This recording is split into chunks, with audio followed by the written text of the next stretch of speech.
Hi, everyone. How are you? Good.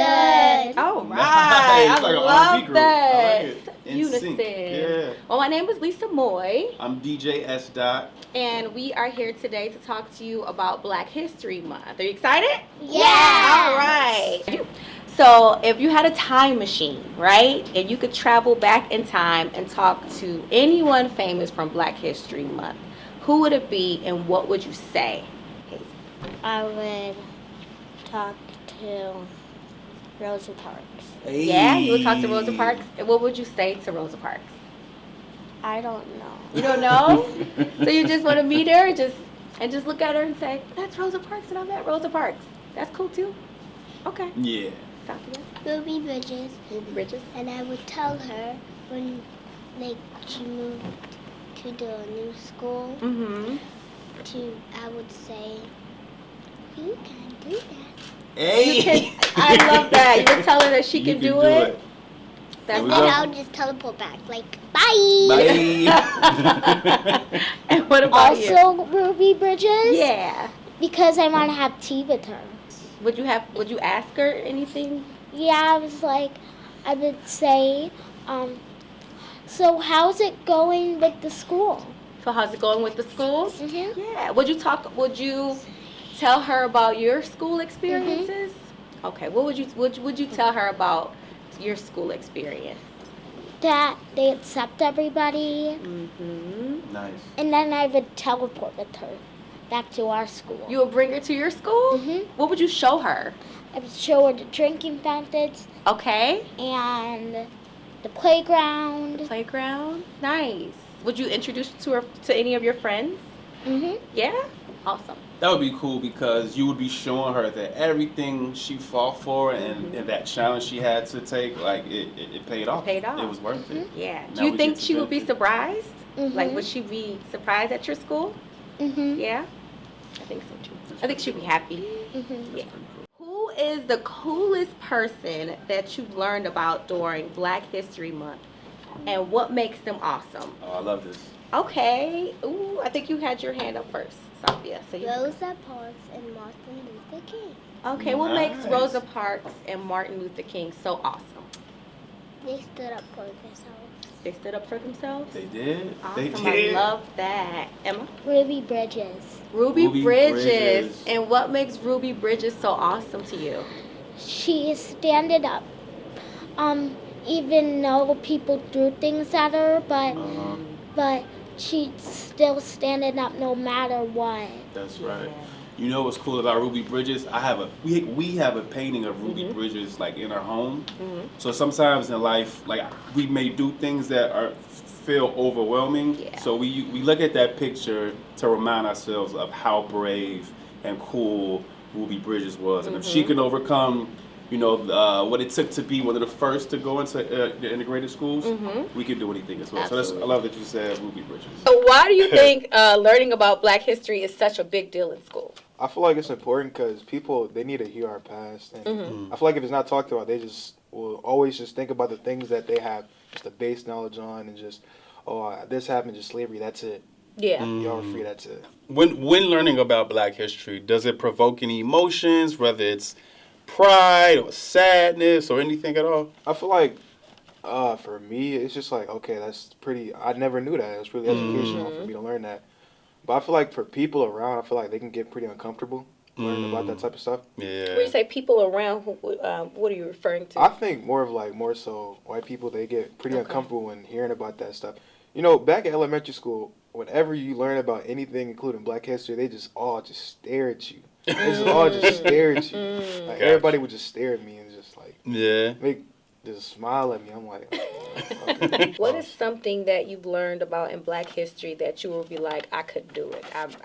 If I was back then, that's something I cannot do. Yeah, I hear a lot about stuff like I could have used the same bathroom. Like going out the way to get out of my seat for people. I'm like, dude, are you serious? You'll be like, I'm not getting up. I'm not getting up. And I'm not going there. I'm staying here. It'd have been Same. tough. It would be extremely tough. Yeah. They were resilient people, though. Absolutely. What are some reasons why it's important to celebrate Black History Month? I say it's important because like I said, we need to learn about more of our history, Yeah. get more of the other races involved, and just show people like what we're about. Mm-hmm. And this I feel like our month to just be ourselves and just show what we're about Yeah. as a culture, As a culture. as just everything I about love us. that you said be ourselves. Yeah. You know, like we can just take up space. Yeah. Yeah, I love Yeah. that.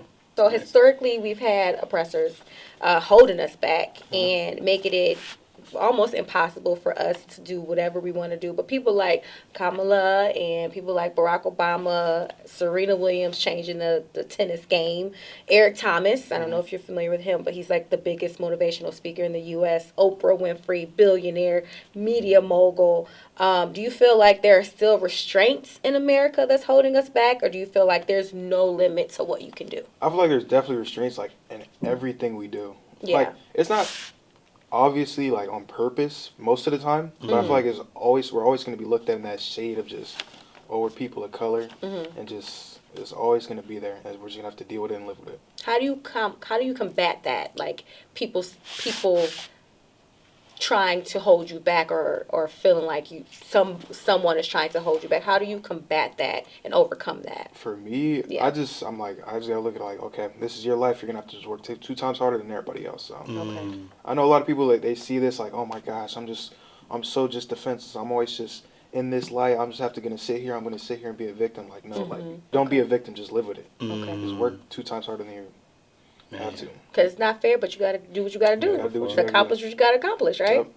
Are there like any current black leaders or role models like today that inspire you or that you look up to? Of course, Obama. I love Obama too. He just his coolness, his swag, his kindness. Yeah. I think he relates to I love that he can relate to like multiple generations. Like he can relate to us. He can relate to older generations and younger generations, and nothing is lost with the generation. So I really love that he has I think that's like a skill. He has like a secret sauce or something Yeah. where he can relate to everybody and get his point across to everybody. Yeah, he's amazing. Why do you think Black History Month is a big deal? I think because a very long time ago, people didn't have respect for the black people.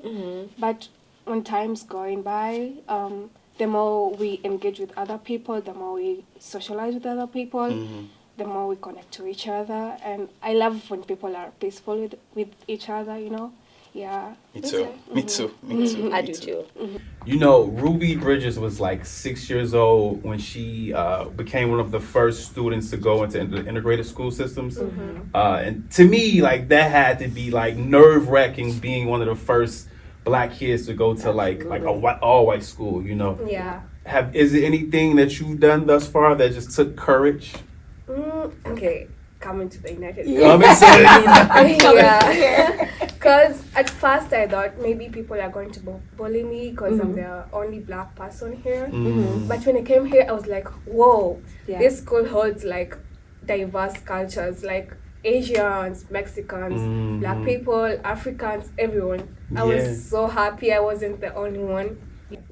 With people like Kamala Harris, Barack Obama, Serena Williams doing what she did for sports, Oprah in the TV lane, what she did, do you feel that you have limitations holding you back, or do you feel seeing those people that you could become anything you want to become? When I see those people, I just be like, I can do whatever they did, or maybe I can do more. You know, even if there's some oppressors, just keep going. Pamela, first of all, do you mind us knowing your age? I'm 76. Okay. Nice. And you look good. Look good. Look good. Proud of it too. I know okay. that's right. Well, there we go. Pamela, 76. All right, Pamela. So I know you have a lot of experience being 76, but I definitely want to know about growing up, your childhood. What was it like growing up as a black person in your era?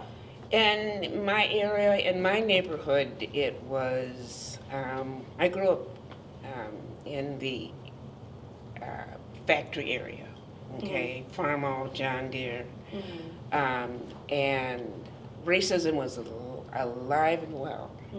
My neighborhood friends would use the N-word all the time. And call you that? Yes. And you know, I got in trouble a lot for fighting. Okay. You were not going to call me that. Okay. And in school, it's the same thing.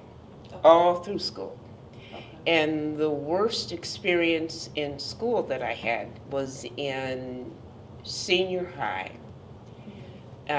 It was Mr. Jennings. I was in math. And he stood me up to ask me a question. Well, math was never my strong suit. And when he asked me the question, I could not answer it.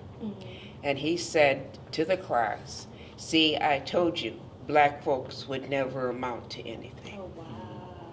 And I said at that particular time, if there was a degree that I could get, I was going to get the best one that I could. I got my PhD, went back to the school, and showed it to him.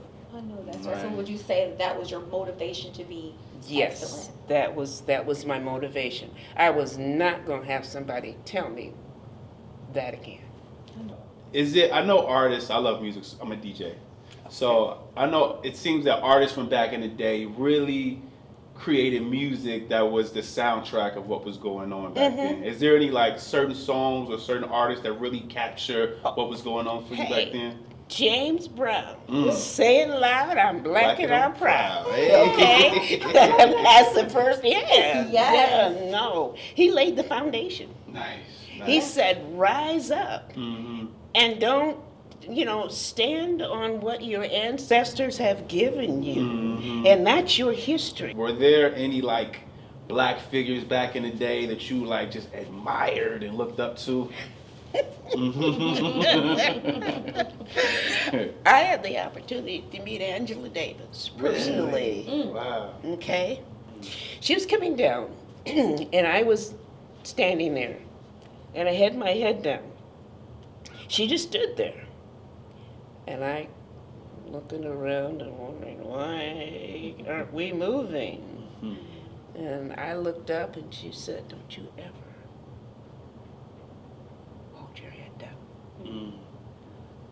And that inside, there was something that stirred inside me that said, wow, you know, I admire her, you know, and read all of her books, and here she is, and she's sharing something with me, and for the rest of the time that we were together, I held my head up. Nice. And I had private conversations with her, and she talked about being out in Berkeley, and how that racism, you know, will never go away because you have the have and the have-nots. And she said, you know, we are in a world where there's the 1% controls it. Yeah. And we have to fight for what's there. But the thing is that we have to continue to fight to let them know, hell no, we won't go.